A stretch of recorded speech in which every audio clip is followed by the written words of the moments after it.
Hello, everybody, and welcome to another session of dental shadowing. Today we have Dr. Justin Soon with us, and he's going to give us an awesome session about cosmetic and implant dentistry. So, Dr. Justin, you can take it away. Hi everyone, and thank you for having me. I practice in WA, Western Australia, so very far from you guys, I imagine. I guess look, we'll get straight into it. I was born in Singapore, but I moved to Australia just before I was 1 year old, and wasn't a dentist then, but I decided to become a dentist later in the future. My hobbies are at the moment, I'm not sure how your beaches are over there, but in Australia, especially Western Australia, the beaches are amazing here.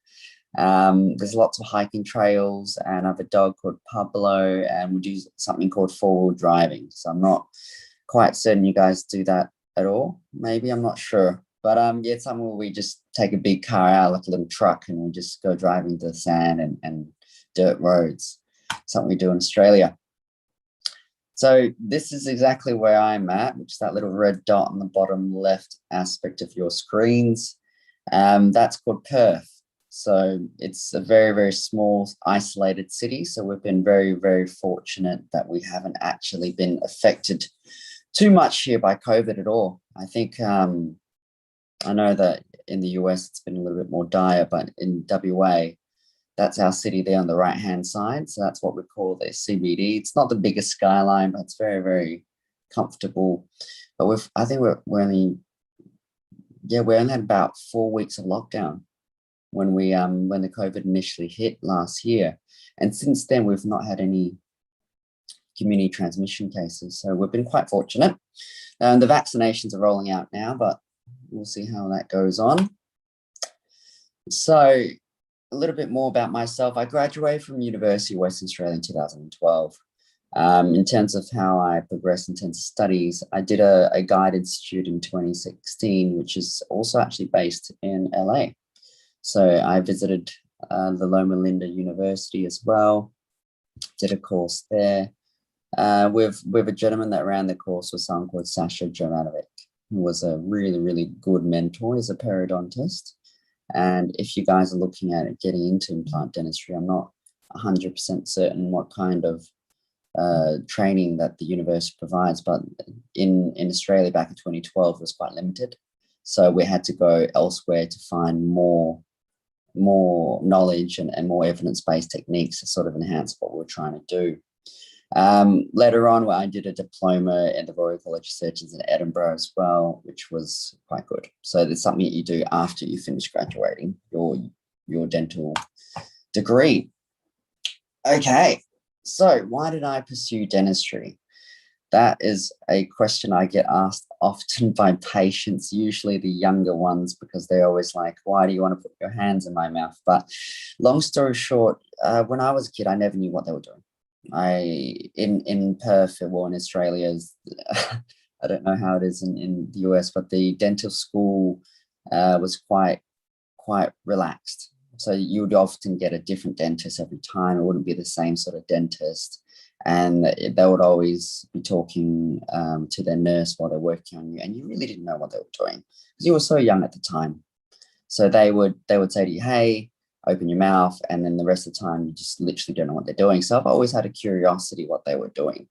So that was one of the main things that drew me to dentistry, and also, like, we are lucky, or if those who are already in dentistry, you are very, very lucky to be in the field. So it's a very unique course that we had in WA, because being the only city in the state, really, the capital city in the state, we only had about 47 people in my year group. So it was a very small cohort. Everyone was very, very close.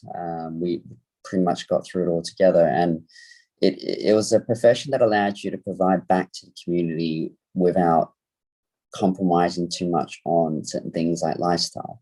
Like my mates who are doctors, like in the hospitals and stuff like that. Like one gentleman was telling me he was doing like an 18-hour shift, so you're fortunate that you've chosen a career that allows you to dictate more your hours that you want to do and you're comfortable with. So a typical dentist sort of working hour in Australia and Perth anyway would be like an 8 to 5 or a 9 to 4. Or, I mean, you can choose to work 8 to 8 if you wanted to. And you can work 5 days, you can work 2 days, you can work 7 days. So it gave you a lot of flexibility. Not that I really understood that at the time, but looking back at it now, I certainly think that was a really good choice. And also when I was younger, I used to actually get sick quite often. And I remember talking to my parents about it. They're like, if you actually went to the hospital, what if you're more sick than your patients are? So I thought maybe dentistry might be a good balance, a good in between. Okay, so going back down to my career pathway. So I've been practicing for 9 years now. 8.5, 9 years, I believe. So I left in 2012 in 2012 in university, and I went to work at an emergency dental practice. So that dental practice was large. We had about 30 dentists in that group, and it was constantly busy. So it was 7 days a week, 8 to 8, and also open for emergencies. So it wouldn't be uncommon for me to get a call, because I was at the emergency after hours dentist as well, to go in at maybe 12 a.m., 1 a.m. sometimes to help people with trauma. Getting a nurse to come in at times is a little bit more difficult, but they do, because it's part of the practice. Well, they did. I don't know anymore. I'm not part of that practice anymore, but it was a really good experience to start off with, because being in emergency practice, you get to see everything. You see your general checkups going cleans, you see your root canals, you see your trauma, so people getting hit with all sorts of things you couldn't imagine, like people falling off their bikes, people jumping off, like crazy things people would do, really. You would have teeth going up into their palates, sometimes like just dropping shy of their nose. Sometimes they'll bring it to you in a little cup, so it was a very interesting job as a new grad, and it certainly gave me a lot of foundation and background, and sort of let you decide what facets of dentistry you were interested in. So I was promoted to assistant principal dentist back then, which I think you guys call as a lead dentist. I'm not certain, but anyway, that was quite quick, and it was because back then I was a bit of a dental geek. I used to read everything I could, all the literature articles, watch all the videos. Like, I would be driving, I'll be listening to some sort of, like, it wasn't really a podcast back then, but some sort of lecture material. I was very obsessed back in the day. And you know what? I think it's a good thing if you are that obsessed, because that means you'll do better and you will learn faster. But looking in hindsight now, I'd say, look, don't be too obsessed. I mean, try to keep a work-life balance. Anyway, well, that's why I say that. I was at that practice for 6 years, and I worked, I think at one point, almost 2 years, 7 days a week, 8 to 8. Not so much because I had student loans to repay or anything. We've got something here called HEX, which is really cool, because the fees I don't think are as high as it is in the US, and the government takes out like a small percentage from your pay, so you don't really need to worry too much about that. And the remuneration is quite comfortable here. Okay, so we left that. Well, I left that clinic after 6 years. Generally speaking, dentists in Australia are sort of either you own the practice or you work for someone. And then there was a sort of movement back in around that sort of time where corporations would come in and purchase dental practices. And there were good things about corporations, because if they had a good leadership, they would actually make things better. In some cases, it can make it worse. So what I mean by that is if a practice is driven by other sort of focuses and not so much on patient care, sometimes things can deteriorate. Like, they might say to you, look, this is the only composite that you can use, or this is the only product you can use, or this is the only laboratory you can use, which means that you're quite limited, especially if you're not happy with the performance of the product or the lab. So I had a small difference of opinion with that, and then I decided that, that's the only practice I've ever really worked in, because even when I was a dental student, I was a dental assistant in that practice. So I thought, look, let me try something else. I went to work for another practice in a suburb, so very far away from the city. Um, and it was a very different sort of setup in the sense that it was a sole practice owner.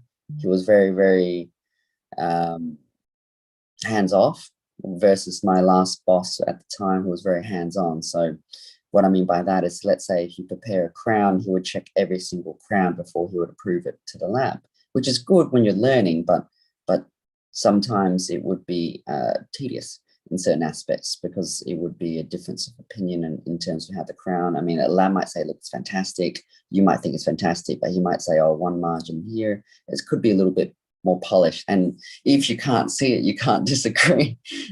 So anyway, the more hands-off practice was great. The owner there, like I said, was really, really generous. You could pretty much order any material that you wanted to. So, you could be browsing through your dental catalog and you think something looks amazing there, and you're like, yeah, go for it and buy it. So, I mean, it allowed you a fair amount of autonomy and a lot of control. I mean, at that point, you've only been practicing 6 years now, so you've virtually got your habits in, so and you know what you like, what you don't like. So having that freedom to sort of maneuver into what you want to use is great, because when you're talking to your patients and you say, look, I'm going to use this and this, like, you need to really believe in the products too, so and you do a better job if you're comfortable with the material that you're using. At the time, I was told the practice was going to be made for sale, and I'm sure some of you might have questions about dental ownership, or about why you would want to be that rather than just an associate. But my best friend is also a dentist, and we always thought, look, hey, let's own a dental practice one day because it sounds like fun. I mean, and the other thing is, if you say you want to go on leave to do a CPD, or just, heck, go away for a couple of days. You always had to apply for leave, and it doesn't sound like much. And I never had a problem with leave. So, like, if I ever said, hey, I want to go on a holiday, everyone was like, yep, no problems. But just having the freedom to choose whenever you wanted to was something we always wanted. So we had a clinic. It was actually around COVID time when a dental practice near my local area when I grew up um, came onto the market, and we thought, you know what, let's do it. And then, like, I mean, we didn't know at the time how long COVID was going to hang around for, but we thought it's now or never. So I'm 32 now, and we thought we're not getting any younger, and if we try it, and the worst that could happen is it's not for us, and we can always sell it. And if it is for us, then fantastic. So it's a really big step for us in our careers, because being an associate is very different to being an owner. I mean, back when I was an associate, if your nurse gives you too much bond, you're like, okay. But now when you're an owner, you're like, one drop, please. So it's a very, very different sort of mentality. But so that's what we call Mainland Central. That's my little room there. You can see in the corner. So I love windows when I'm practicing. My first practice was a very small box. It kind of felt like a casino. You never knew what time it was. Well, you actually really didn't know what time it was. You would go in the work in the morning and it's still dark, and you'd leave and it's still dark. And it wasn't, I would say, a happy place, because it was just for work. So the second place had a window and it was overlooking a car park. So, but that was nice, just to see some natural light. And I said, this practice here, I've got a garden that I look out onto. So it's very, very comforting, and don't underestimate the power of a window, really. Because dentistry is quite a lonely career sometimes. Common procedures that I do. So, look, I'm a general dentist with a main focus, with shifted focus, sorry, more into cosmetics and implant dentistry. So that would focus most of my day into that sort of thing. So I'll say, look, 70% I'll be doing some sort of cosmetics or implant, restorative, or dental surgery. And the other 30%, I'll have my regular patients that I've seen for many years, where I'm doing their normal recalls, checkups, fillings, all that sort of stuff, root canals. I do everything. So in Perth, most of my colleagues would do everything, but there'll be something that you like doing more.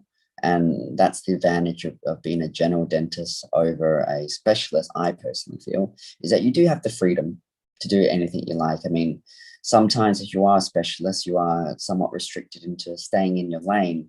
And, if you're a periodontist, really just doing your perio work, or if you're a prosthodontist, just doing really your crown and bridge. So, being a general dentist does allow you the freedom to do it all, so you could do anything. Like I do a bit of orthodontics and Invisalign as well. But look, anything too complicated, don't hesitate to refer. Not only because it's better for the patient, but it's also better for you. Because if it's too complicated and it's outside your skill set, you're not going to do any favors for your patient, and you're also not going to do any favors for yourself, because you'll be spending so much time trying to do something that you literally can't do. So it's probably best to let someone else do it. Look, yeah, like I said, covered this just then. Look, I see everything, so we even started doing Botox now here too in Australia. I mean, it's something that a lot of dentists do Botox and fillers. I had an incident with fillers in the past where I just wasn't comfortable with it. I didn't get a good result, and figured, look, I do teeth more than I do fillers, so I'm going to just stick to what I'm good at. But Botox is something I do quite often with many of my patients, and you'll be surprised. Like, patients will come in and they'll have their 6-month recall, and they'll be like, hey, can I get a little bit here, a little bit here? So I'm not sure what the regulations are in America, but in here we do have to let them know that, look, this is off-label use, and we can do it mainly for your masseters if you're grinding, and so it becomes a bit more therapeutic in nature. But otherwise, if you've got a little bit left, you can do a little bit of the forehead and all the other lines that the people request, which is quite interesting because you get males and females now looking for it. So it's very, very split. I wouldn't say it's one gender over another. Pre-dental school. It was good times. I was a bartender actually at the local casino. So this is the casino here. It was great, like when you dental school was quite a long session. We had to do all our own lab work. So the only place really that you could work at regular hours was something that was open 24/7. So casino was great. So I did that for about 6 years. So theoretically, you can say that I'm more qualified to make you drink than I am to do your teeth, because our course is only 5 years at the time. Now it's 6, but I was practicing for 6 years as a bartender. Practicing for 6 years as a bartender. I was a bartender for 6 years. Okay. Why did I choose my dental school of choice? Now, you guys are very lucky, because I understand you have lots and lots of dental schools, but in WA we only had one. So that made the choice very easy. I think something someone said to me once was, look, the best university you can ever get is the one that accepts you. So you can apply to all of them, but it doesn't really matter if, you don't get in. So this was quite lucky. So I got in, like I said, I think it ended up, we had a class of 40 or 51, ended up to 48. And I think someone didn't pass at the end. So I think we graduated 47. But look, the important factors that I would look for, because I mean, you have the option of going interstate too in Australia, but I wanted something with a lot of practical experience. So there was another sort of dental school in Australia where they're renowned. I mean, you might have heard of it, University of Melbourne in the Eastern States. They're renowned for research. They're so good. Their dental school is quite modern. I think they were one of the main founders of Recaldent, Tooth Mousse, you might know it as. So it's a great school, but I've got a lot of friends from there. But the thing is, I lived in Perth and WA, and I got told that WA at the time had the most practical experience. So, and to be honest, I didn't really consider any other universities because I was quite hard set on staying at home rather than traveling away. But yeah, so look, I want a practical experience, a good sort of curriculum, and I didn't want to take too long to get through dental school. The best and worst parts of dental school. The best part is definitely the friendships you make.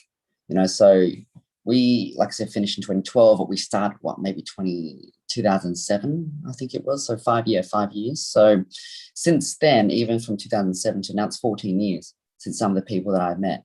And those are the same friends I have now. And when you go through dental school, there is so much stuff you go through together. You're cramming for sessions, you're doing clinic. I mean, at one point we had some sort of orthodontic wire sort of exercise where you had to bend some sort of U shape or something to pass the orthodontic sort of aspect of the exam. And there was like one wire that one kid bent he was really good at bending wire that everyone used to submit like one by one to pass. Like there's a lot of things that you do as a class that really allows you to forge friendships that you will have for the rest of your life. So it's definitely the best part of dental school. The worst part, obviously, is the student aspect of it. So, you've got your assignments. At one point, we had, I think, 10 units that we were taking in one semester, which was, I think, like close to 70, 80 hours contacts in that week, and then on top of that, you had a lot more study on top of that, and then you've got your practicals, so it's a lot of workload, especially and at the time, but it was worth it in the end. Look, I look back and I think, well, I try not to remember it, but it's there was good and bads, and you can't have the good without the bad. Tips for dental school: keep your focus and be respectful to all the tutors there. So I recently went back to UWA as a potential tutor, and I just, walking down the hallways. I hadn't been there for 9 years, actually. I just went there yesterday. And it was quite interesting seeing the students and how the school has progressed since. I mean, obviously, they've upgraded all the technology, the chairs, but I realized that some of the tutors there now were the same tutors that I had like 9, 10 years ago. So, and when I was talking to them, their main focus, especially one of the old professors, was really to teach. So there are some students, some mentors that will go there for whatever personal reasons they have, but there'll be some genuine tutors there and genuine dentists there that really just want to pass what they've learned, their experiences and their knowledge to the next generation of dentists. And they sacrifice their time. And I know it doesn't sound like much, but realistically, working as a tutor, you get paid pretty much nothing, at the university. And they spend like 3-4 hours, sometimes 8 hours a day teaching there, and they do it because they like it and they like to teach. If you spent like 1 hour in private, you would have made all that money back. So it's definitely not for financial reasons that they teach. And those genuine tutors are the ones that you really want to learn from, because they will teach you good ethics. And I found that, look, if you're respectful of those tutors, they will remember you and they will make sure that you are competent by the time you finish. So it's definitely a give and take, and try not to disagree. I was one of the students that unfortunately, like I said, I was a dental nerd, so if someone said, a tutor might say something and I'm like, well, based on this article, I don't really think so.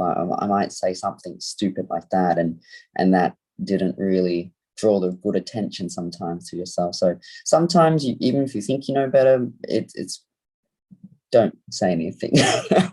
but yeah, just there's good tutors and there's bad tutors. Okay, cool. So this was me back in dental school in the first year. So the school had a policy on keeping a presentable and professional demeanor and appearance. I must not have attended that particular class, and I had crazy long hair, and looking back at that now, I don't know how it stood up that high. And yeah, it was good fun. Like, we were young. If you look back at the photos, like, no one really looks the same, but yeah, we spent most of our time in the lab, and it was good. It was really good fun. And yeah, nice hair back then. But that was for 16, maybe 15, 16 years ago. Anyway, so look, our course was 5 years. So we graduated, and this is one of my best friends as well. And yes, I don't know, that day, I think everyone was just tired. Actually, this photo was taken when we had already been practicing. So the way the university worked was you graduated in like November, December, and then you could go straight to practice. And then the graduation ceremony took place like 6 months later. So I remember this day, actually, because dentistry, like I said, was very small. So it wasn't like you had your own specific graduation ceremony. So you're often coupled with other different degrees that had finished at the same time. So I remember this was just after work, and I rushed over to the dedication or graduation ceremony, and there was a guy in the crowd that I'd just taken his wisdom teeth out like a week before. And he was like, "Did you just graduate?" And I was trying to explain to him that the dental school was lagging 6 months, but you could imagine his horror that he thought I was still a student at the time when I took out his wisdom teeth. But yeah, it was a nice day. Okay, look, we'll get straight into some cases. As I mentioned, look, I spend a lot of my time doing cosmetic work and more fun stuff, in my opinion. But look, some people don't like it. Some people do like it. If you're drawn to it, I highly recommend it. It's very rewarding. You get like a instant coffee sort of effect where you get to see what you do straight away. But I mean, getting the results that you can see in this particular slide does take time. So this particular lady, really nice girl, she works at a local hospital. She had some veneers done. I'm not sure if you guys are familiar with Gland Smile, but something like that. And those veneers were uncomfortable for her. Initially, she loved them and look, it served her purpose. But she grew to a point in her life that she said, look, Justin, I feel like they might be a little bit too bulky. So if you look at that top left slide, you can see they are quite over contoured in certain aspects and they're not very symmetrical. The shapes aren't quite good. I mean, if you look at that 2, 3, I know you guys call teeth differently. So let's say top left-hand side canine looks a little bit more retroclined than it should be. I mean, the proportions there are quite off. And she also, unfortunately, had a bit of a thinner biotype, which led to recession on her lateral incisors on the upper. So she said, look, what can we do about it? So when you approach these sort of cases, the way I sort of frame it is I need to know what my endpoint is. So there's no point rushing into it saying, hey, let's get you some new set of veneers and you cement them on and the patient isn't happy, which, word of warning, can happen anyway. Like even though you do all this planning and patients approve it, it's not uncommon for some people to come back later and say, hey, I don't like this particular aspect because they didn't have enough time at the time to assess it. And, as my advice for that would be to really try to nut that out. I mean, it doesn't happen to me frequently, but I've heard about it a lot. Is really what the patient wants. So for this particular patient, I said to her, look, go away, take as many photos as you can, or from Instagram or whoever you see, and see what you like, so, and I can give that to my laboratory to then do a digital smile design. So what I do is I do a full scan of the mouth and then we overlay the teeth and the shapes and everything, and we try to put into the mouth so it gives a patient a rough idea of what we're looking to achieve. And then we'll bring them in for a mock-up. So we will take an index of that particular 3D printed model, put it into their mouth, let them visualize it. And you also have to warn them, look, it's going to be a little bit thicker than what it will be, because especially in this case here where the veneers are already bulky, adding another wax up on top of that makes it even more bulkier. So you need to let them know, look, this is just for you to assess your shape, not so much the width and the thickness of the veneers. Often at that appointment, your patient will be like either really like, wow, or they'll be like, I hate it. And either or, you take notes, take some photos and videos, and you make notes with your patient which way you want to go. If it's a really drastic change from the wax up, which hopefully it isn't, you do another try-in. And if it isn't, then you can move ahead to fabrication. So you'll book them in. You'll get, in her case here, though, our pre-op work involved doing some grafting. So I call it a little sashimi graft from a gentleman called Joseph Kahn, used to always call it in his lectures from the guide program. And you take a little bit of tissue from the palate. And I was just trying to rectify the proportions. So she really didn't like, even though she doesn't show it too often, her gum line, but she didn't like how the laterals were so long compared to the centrals. So in order to rectify that before you do your veneers, you get your soft tissue right, and then you can do your veneer work. So that involved 2 little grafts, and that we patched all together, and then we fabricated veneers, which you can sort of see is very similar to the digital smile design you can see in that top left slide. So the idea is, if you don't know your endpoint, you can't get there. So really try to visualize that with your patient and spend the time with them to sort of say, hey, what is that you're looking for? I'll make a note there too, though, that there are certain situations that the diagnostic process is very good for you to sort of also nut out patients that you don't want to see. And I know that might sound counterintuitive, but there are some patients out there that may have an undiagnosed body dysmorphic sort of issue where they find that, every single little thing that they're just not happy with. And you as a dentist, you're not only there to do teeth, But over time, you'll build the experience where you'll identify these red flags in some patients, and you would know, look, hey, there's no way, no matter how much time I spend, how much time I communicate with them, that I'm going to actually be able to satisfy what they're looking for. So the diagnostic process allows you to vet those sort of situations out, hopefully. So you don't end up in a situation where you've done some veneers that you're very proud of, but they hate, so do make sure that you use that time, the diagnostic process, to help you as well, not just the patient, to see who you want to treat. So I've had many instances where a patient will come in and they'll let me know what they want. Initially, they're very, very pleasant and very kind and very sweet. But then throughout the diagnostic process, I would realize that their aesthetic demands were, I would never call them unreasonable or too high, because it's very personal preference about that. Like, it might be for someone, but it might not be for someone else. But you can sort of get to the point where you realize that you can't satisfy it, or it may not, even if you did satisfy it, they still might not be satisfied. So those are the patients that we have our local prosthodontist to send to. And depending how much you like or hate that person that you're referring to, you would send them those cases. So I always keep a few that I like to send that I know will do a good job, and also know a few that I just would like to give them something interesting to do for the month. So think about that too. Okay, so anyway, I was very happy with this result, and so was she. So that was good. So it was a lot more natural for her smile profile. Okay, I like this one. This one here, this gentleman fell off a bicycle, and he fractured that 1-1, or the central incisor. And you can see that a lot of bone came out with it. So in this particular case, there's a lot of ways to approach this case. So you can do it, with Kourou plates. You can do it with a staged approach where you do the grafting first and then do it again later. My only real major criticism, I would say, of this particular case outcome would be, I'm not happy with the crown. I still feel the crown is a little bit too translucent along the incisor edges, and overall the valley and the chroma doesn't quite match the rest of his teeth. But you have to remember that you're probably more critical than your patients, and you can always vet and voice your opinion. But I'm sure a lot of you keen-eye students will be able to see why I'm not happy with that particular crown, but I'm very happy with the regeneration of the area, which is why I'm showing you this case. With crowns, you're only as good as your lab. So you need to choose a lab that can deliver a crown. And don't get me wrong, like, this crown is still okay. And it's not a difficult, it's not an easy task to achieve such a difficult shade and profile. So be kind to your lab as well. And end of the day, as long as your patient is happy and you give them the best that you can offer, that's good.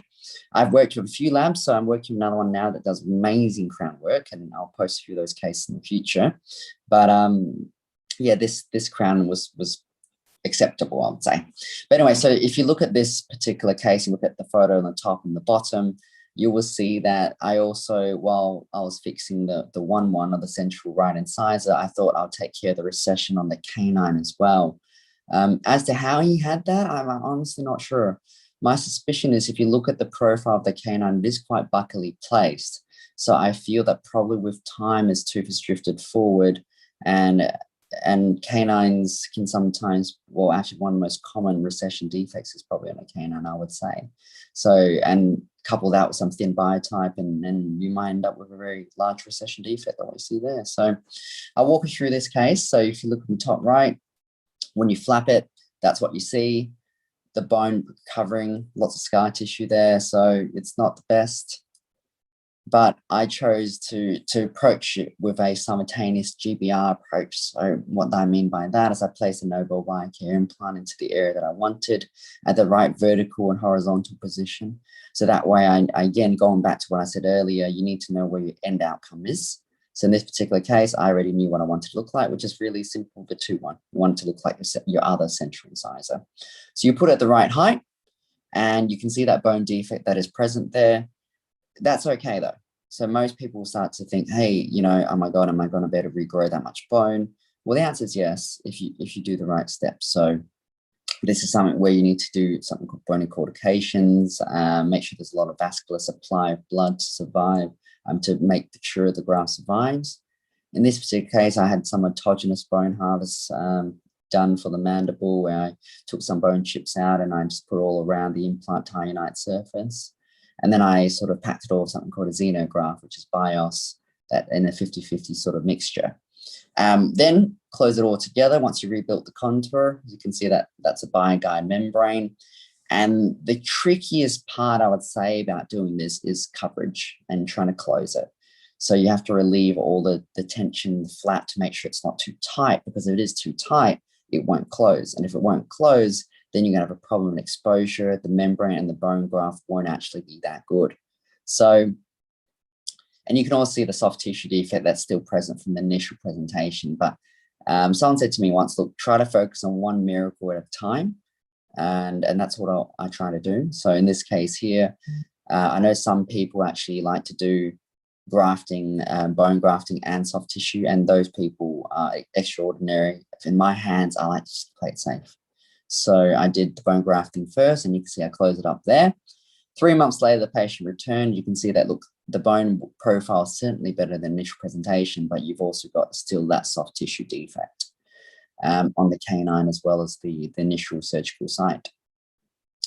So the top right slide, if you look at that one there, I've taken a photo once I've relieved the flap, and you can see that we've regenerated the bone. Now, you can see that it still looks a little bit granular in appearance. I believe we only waited about 4 months for this particular case. If you wait longer, you would see that it's more autogenous bone, as the xenograft sort of dissolves and gets replaced by new bone, new native bone.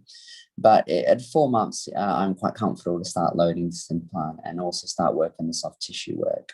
So same thing as the last post that I showed you. Take a little bit of to connect the tissue from the palate again. And this time, I'm not only improving the surgical site gingival contours, I'm also trying to rectify the canine contour, not just for aesthetics, but also for long-term prognosis of that canine. You want to make sure that they're well protected by a thick layer of gum if you can. So you can see that completed there on the right-hand side. Oh, I don't know. That's disappointing. Must not have put in the other one. So let me just do that again. And go here. Okay. Yeah, I guess you already saw the end result. So, but I wanted to show you was the gums again. But anyway, so look, the result was good. I was very pleased with it, and so was the gentleman. And you know, when you regenerate for such a large defect, take the wins and move on to the next case. So I thought I'll show you some Invisalign. So I'm not sure if the American dentists dabble in everything as well, but in Perth, Australia, we certainly do. So this particular case, she presented because she had that top right lateral incisor that she felt was a bit rotated, and she thought, look, I really disliked the way it looked. And actually, she said to me she never really was never bothered by it. But what happened was she was at an airport once, and some guy came up to her and said to her, I really like your lucky tooth. And she said, what do you mean my lucky tooth? And he pointed to that tooth. So complete random. And then she said ever since that sort of interaction, she was very self-conscious about her smile. So she sought me out after I treated one of her friends with a similar sort of approach, and that was her end result on the right-hand side. So you can sort of see she's a lot more confident in her smile on the right-hand side photo versus the left one, where she's really just going like she doesn't really want to show you any sort of smile. So I was really stoked with her outcome, but I'll show you a little bit about that now. So look, that's an intraoral shot. You can see that it's very, very rotated on that lateral incisor. And in those sort of cases, look, Invisalign will tell you they can do everything. And you know, partly true, but Invisalign or ClearCorrect or whatever orthodontic instrument you choose to use is only a tool. So you need to sort of understand how that tool works and how you can apply it to your clinical situation, and you're only as good as the tool. So in this particular case, yes, Invisalign works, but you also have to add some auxiliaries. In this particular case, that particular tooth that she had presented complaint didn't want to extrude anymore. So you can modify your Invisalign retainers by cutting out an aspect of it and bonding on a button and putting a small elastic on it. And it allows the tooth to be extruded. And then you can see in that slide there where the tooth is now successfully extruded. However, my midlines are off. So midlines are on, but there's black triangles. You know, the midlines are perfect. So, you know, at that particular point in time, I say to my patient, look, we can put some composites in between, but I'm not a massive fan of doing that because as with everything that we do in the mouth, they tend to deteriorate with time. So if you do composite restorations, even though you do the best composites in the world, over time they will degrade and they will lose their luster and they may chip, So if I can do it more of a natural approach, I prefer to do so. So in this case, I said to her, look, we can compromise in your midline and we can close the teeth. We'll bring the teeth closer together, which she agreed. So you can see that final outcome, the bottom right-hand side, the midline is now off, but the black triangles are corrected, and no one is going to go up to you and pull your little lip down to sort of see your black triangles. So there are some times you can have that conversation with your patient to do some sort of compromises to achieve a more harmonious outcome that doesn't involve extra restorative work. But you can see in the bottom left photo and the bottom right photo, you can see that there was some changes made, and the tooth obviously was extruded a little bit more, and we ended up doing some edge bonding as well, which is like tiny little composites around the teeth to sort of tie them all in together to get the right shape. Because over the years of having them in a malposition can cause chipping and wear. Cool. So let's go to the last, I think it's the last case I'm just going to show you guys today, which is a typical all-on-4 scenario where someone comes to you with a terminal dentition. You can do, look, if budget allowed, you could do single implants for every single tooth or multiple implants and do implant bridges. But often we'll find that these people are in a situation where they've got no real teeth left, or whatever teeth they have left in a very poor condition that would require thousands of dollars of work to even get it back to a reasonable condition, and may not actually have a good long-term outcome. So those patients, you obviously discuss them all other options as well. And you need to explain to them, look, an all-on-4 is not going to be the same as your actual teeth, but it will be the best substitute that we currently can offer at a reasonable economical rate. So in this case here, you can see he was very, very happy after. He's actually cleaned himself up, had a shower, shaved his beard, and he was very, very happy. He said he's been probably like 25 years since he had teeth all smile like that.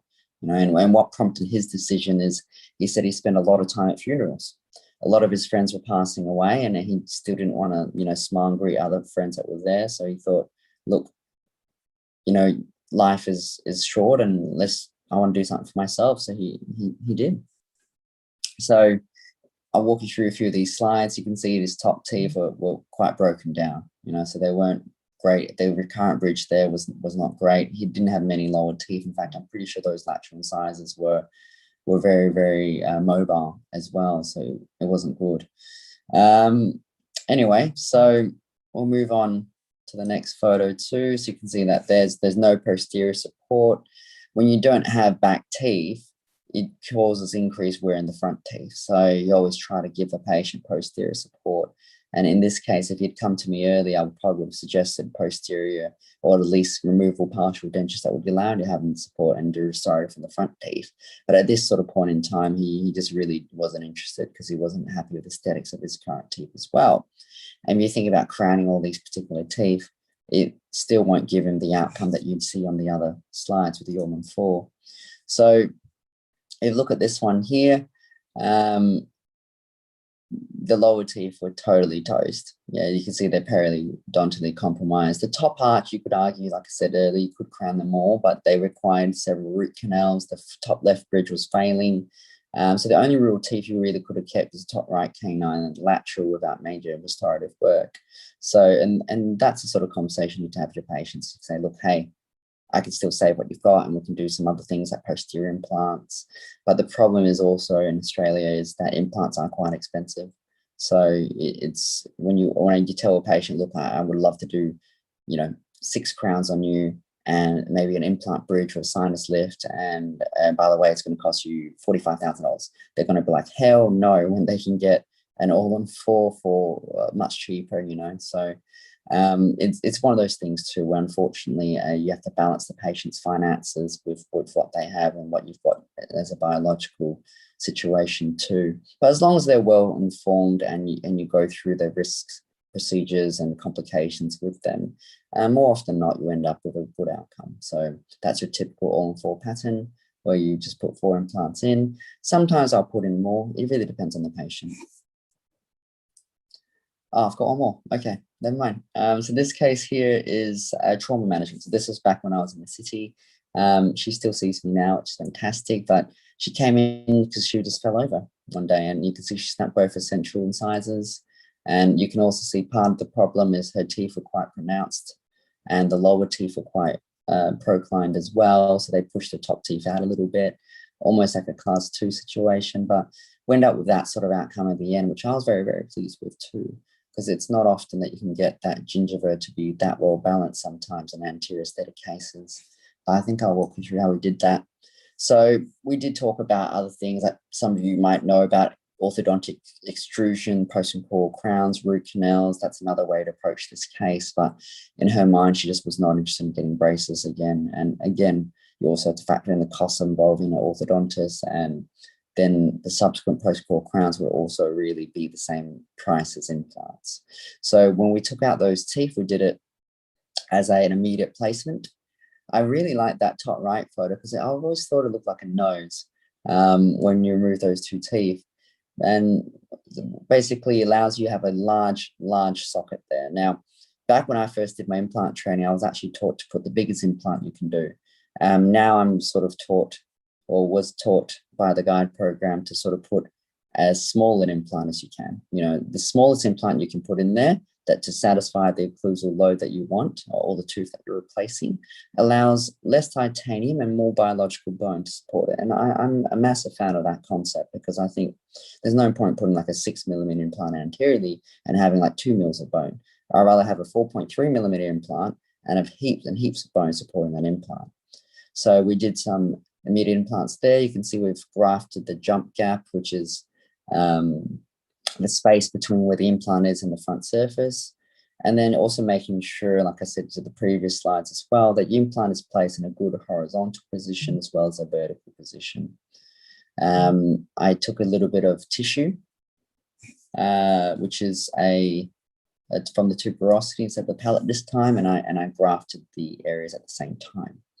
I then, after about 4 months, I put in some temporaries, and those temporaries allowed me to see the maximum potential of the remaining papilla that I had. So we rocked that for close to about 6 months to a year, and you can see the healing of the gums there has been quite well maintained. A tiny bit of relapse there, but in the grand scheme of things, I was quite pleased with that outcome. So in the meantime, also, we did some minor orthodontics to correct the lower crowding too, just to make sure they were in a more harmonious position when we had the new crowns. And that was the advice. So look, best piece of advice that I could give you, look, always look after your patients. Try to spend the time. I mean, a lot of patients tell you that, look, you look very busy, you look very rushed or something like that, but try to make sure that they know that when they're in the chair, you're there to look after them. And if they know that you genuinely want to look after them and you're going to take care of them, and your decisions and what you're recommending to them is not driven by financial sort of motivation, that will enable a better rapport, better trust between you and your patient. And they will always follow you and make sure that they recommend you to all their friends and family, which is the word of mouth referral base is probably what gets me most of my patients. And they are the best patients you can get. Very, very, very, very, very good. But anyway, so look, photos too, by the way. Take photos if you don't take photos. I love taking photos. Photos allow you to come back onto it, and you can criticize your own work as well as it's a portfolio. So you look back on it and you'll be like, hey, I did this really awesome composite, and you take a photo of it and you go home, you look at it and you're like, oh, this is not good, this is not good, but you then can touch up the next recall. So a photo is not just a record for the patient as a patient photographic record in their file. It also allows you to critique your work and become more critical of it, so that way you can do better. Okay, Q&A. Is there any questions that come through? All right, we actually have a few questions for you. So the first question was, what was your biggest inspiration, I guess, during your dental journey? Biggest inspiration? In terms of my career, I wanted to be in a situation where any patient could walk in and I would know what to say or to do. So that's why I was a dental nerd. I didn't want to be in a situation where I didn't know how I could advise someone something, and I wanted to learn everything I could, so I wasn't in that situation. Because like I said, when I was a dental student, I was also a dental assistant, And you would find even with senior dentists, a patient might walk in and they wouldn't have the answer, but that is okay. So I want to make it clear that that's okay. If you don't know the answer, you can just tell the patient you don't know the answer and you can refer them. That's why we do have specialists. But I didn't want to be in a situation where I didn't know. It's not often that I don't know, and when I don't know, it's usually related to oral med, and which is not one of my strongest points. But then I have colleagues who are oral med specialists that I would refer them to. So yeah, I would say, look, the biggest inspiration would be to try to be a whole, well-grounded dentist that could answer everything. Like I just didn't want to be in a position where I didn't know. Yeah.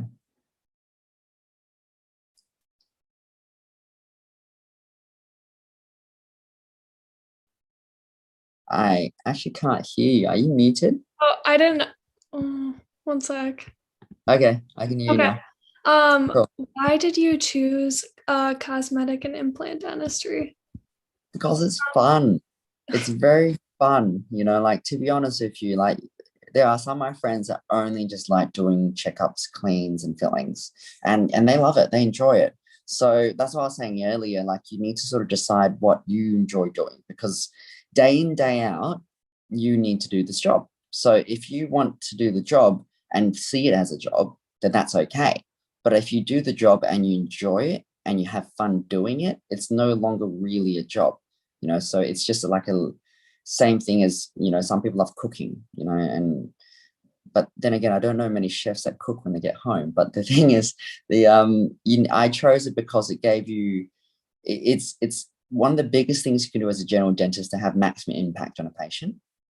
And cosmetics is fun. And seeing a patient, in some of those cases that I've shown you already, come in with a lack of confidence in their smile and then leaving you with a whole different outlook from life is a very rewarding feeling. So that's where cosmetics come into play. Implant dentistry is also very fun. Like I said, growing bone it's like growing a tomato in your backyard. Like, it's just nice to grow stuff sometimes, and I like gardening. So it's a very, very satisfying aspect of dentistry. And then the next question is, did you ever learn about the business aspect of dentistry in dental school? If yes, like what was it? If no, how did you learn about it? Good question, actually. That's the one thing that dental schools lack, is teaching you, number one, how to repay your loans and manage your finances afterwards. And number two is the business side of dentistry. So business side dentistry, like I said earlier, I alluded to one of my presentation slides, is it's a very different aspect to being an associate. Like, you've got to think about your overheads, you've got to think about marketing, you've got to think about, when a patient no shows as an associate or fails to attend, you go out for a cup of coffee. But when you're a business owner, that is lost income. So it's something that the dental school did not teach me, but something that you learned along the way. If you're open to it, I think the best way to learn is whoever you choose to work for when you graduate, you need to sort of see if they're running the business well. And as an associate, you'll look at it and you're like, okay, I could do this better, or this could be more efficient, or they have no stock taking inventory sort of system. They don't know what they're ordering, or often they'll order something and it expires, which is again lost money. So over time, I think it comes into play, as in like your budgeting will get, as you budget for life, you also will look at it and apply it to a dental setting. That said, I did go to one course where they showed you how to open a dental practice. But I think the majority of what my business partner and I have learned in the last sort of year of our dental practice is, it's really common sense in terms of some things. We always say to ourselves that logically, if it doesn't make sense, then let's not do it. And you just got to also make sure that, again, the same as applying for dentistry, for any sort of case, that you know what your end outcome is. So you have to say, look, okay, if I want this percentage of profit margin or this, then how can we do it without compromising on patient outcomes? So it could be very simple as like, look, we don't order the fanciest new surgical drill that comes out, or like I said, for us, we were very fortunate that we don't actually have to spend a lot of marketing, because we have a lot of word of mouth referrals, and we're in a very good area. So, but other practices I would know would spend $500,000 on marketing because they're trying to draw patients from different catchments. So there's a lot of business side of things that you will learn to know as you're working. And then make notes as you're progressing your career, things that you think that a dental practice could do better. And there's a lot of great online content about businesses in general. So you don't need to sort of look for a dental catered sort of tutorial. Running a business in dentistry is very much the same as, say, running a food truck, like, and just making sure that your customers are happy, and therefore more customers are happy, you're going to get more business. So that's sort of how we sort of approach it, rather than saying, hey, we want to make this much money a year. We sort of go the other way and say, look, how can we make this many patients happy? And that will obviously boost your overall revenue anyway. So so running a business is making sure that you're not making a loss, hopefully, and that your staff are happy. So have a good team, happy patients, your business will run well. So regarding dental anxiety, what types of things do you do to help make nervous patients feel more comfortable? There's a few options we offer. So we do things somewhat as like gas, so nitrous sort of gas. We've also got a IV sedationist that comes in as well. So he's a private doctor that is an anesthetist, and he'll come in and he'll do IV days for us as well. That way it's really good, because patients are very, very nervous and anxious. We just call them sedation days. So they come in and they get knocked out, well taken care of by the anesthetist. We do what we need to do, and they wake up and go home very, very happy. Those are probably more reserved for the most anxious patients, though, because it is an added expense that the hospitals don't cover. But there are also the other options of going to the hospital too. So I'm registered at a couple of hospitals in Perth. We do GA sessions as well. But more often than not, I think if you discuss with the patient the anxiety levels, you can choose the appropriate level of sedation for them. I mean, some of them is, like I said, as simple as gas. Some of them might be like an oral sort of situation where it gives them some sort of low-grade benzodiazepine. They just sort of settles their nerves, like Valium. And then other times you do need the IV sedations to come in or take them to hospital for the GA. So usually we start off people with a consult and sort of assess the anxiety levels. I mean, some other people, all they want is a stress ball, so you don't really need to go the whole 9 yards until you really get to know your patient a bit more. But you will find that a lot of patients will come in and the first thing they'll say is, I hate the dentist. And they'll say, don't take it personally. And then, when you hear it like 50 times a day, it's interesting. So you will find that there's a lot of anxiety that happens, with dentistry. So be kind, and just be aware that, same as when I say when I want to be a dentist, they don't know what you're doing on them. So sometimes even walking through what you're doing on them at the time makes a patient less anxious. I might say to them, look, Mrs. Smith, I'm just going to count your teeth now, and I'll be calling out some random things to my nurse who's going to be recording on the chart. If you have any questions, let me know. So, or some patients might say to you, look, I don't want you to say anything, so it depends on your patient. And the best thing is to try to get to know them in that consult sort of period. And then you can ascertain how you need to approach the situation. And then what is a quality trait you think every dentist should have? Empathy. You definitely need to have some empathy.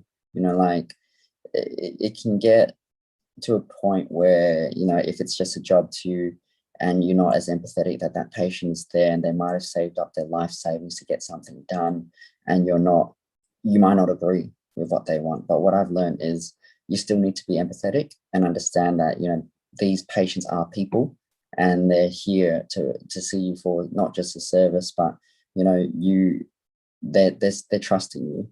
So you need to be able to be empathetic, to reach out to them, to be able to say, hey, look, what's going on, and try to have that communication with them while everything else is chaos at the background. So if you're empathetic, patients will really, really get drawn to that. And I mean, I know some dentists who are awesome who are not empathetic, but the thing is, my style of practice is more empathetic. So I would like to know how my patient is feeling as much as possible in order to make sure they're comfortable. But I mean, other qualities that a dentist is good for is, making sure you're well focused.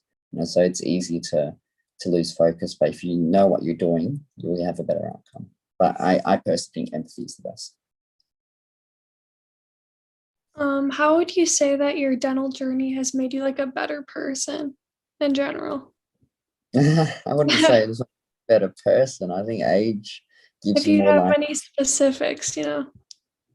Well, look, to be honest with you, I was very naive when I graduated. I thought the world was rose-colored, sort of glasses I was looking through, and I thought that every boss was out there to make sure that you progressed really, really well in your career, and that all they really cared about was how good you were going to get as a dentist and as a person. But what I realized was, be careful of some bosses. Like, you need to, when you go for a dental interview, it's not them interviewing you. You need to also interview them in the practice, because wherever you set out and work when you first graduate will often sort of have a large impact on how you take your career. So in mine, my boss was good for the first few years, and towards the end he was not so nice to me, which was very sad for me at the time, because I thought that I meant more to the practice and to him than I was. So the thing is, that taught me to be more wary, I suppose, and to make sure that you also look after yourself. And which is why I was talking about work-life balance. Like, there'll be times that I would go in after a 12-hour shift and do an emergency appointment just because I wanted to make sure my boss was happy. But the thing is, you're compromising your own life there. So you need to make sure that whatever you do, wherever you take your career, you need to still look after yourself. So it's very, very important that, you do that, because if you don't, you lose sight of why you're doing this. And for me, like I said, the biggest career changes was owning my own practice with my best mate. And to me, that has been one of the best things, because we have complete freedom now to do whatever we need to do, and we support each other. And that, for me, I think makes me a better person, in the sense that I'm no longer so stressed, and it's actually less stress running the practice than it was working for someone else, which some people might tell you differently, but I think it's because we've got a very good team. But yeah, look, I don't think no matter how advanced you get in your career will make you a better person, but you certainly learn a lot along the way that you can apply to other aspects outside of dentistry. And then our last question for you is, what is your favorite procedure to perform? Implant dentistry, for sure. I love doing implants. Growing bone. Yeah, just implants are very satisfying. You drill a hole, you put it in, you grow the bone, stitch it up. Like, it's very, very satisfying. I honestly, if you guys have not considered implant dentistry, I would strongly encourage you to delve into it a little bit more. No one's going to be perfect. They say in the stats that you've got 98% sort of longevity when it comes to implants, and the prognosis is very good, and only 2% fail. Sometimes you'll get in around that sort of stat and you think great, or sometimes you'll be 100%. Sometimes you might have more than 5%. But the thing is, it's a situation where you have to choose your cases. And if you choose the good cases, your success rates will be a lot higher. But what I find is, I do take on a lot of complicated cases, and I have my fair amount of complications where I learn from them. And the patients also are aware of it at the time. You might say, look, this is a very complicated case, like some of the ones I've shown you today. But yeah, it is probably the most satisfying aspect of your career, because you can imagine losing some of your teeth and you get to get that back. For some of these patients, it's such a big impact for them. So it is probably the best thing that I could ever have done, was get into implant dentistry. It's not only fun, it pays well, and it's the most rewarding impact you can do on a patient. So if you tick all three, I mean, what is there to lose by not doing it, really? Thank you so much, Dr. Justin, for this awesome session today. That No is going worries. to conclude our session, you guys, and the post-session quiz link is in the chat. So thank you so much, Dr. Justin.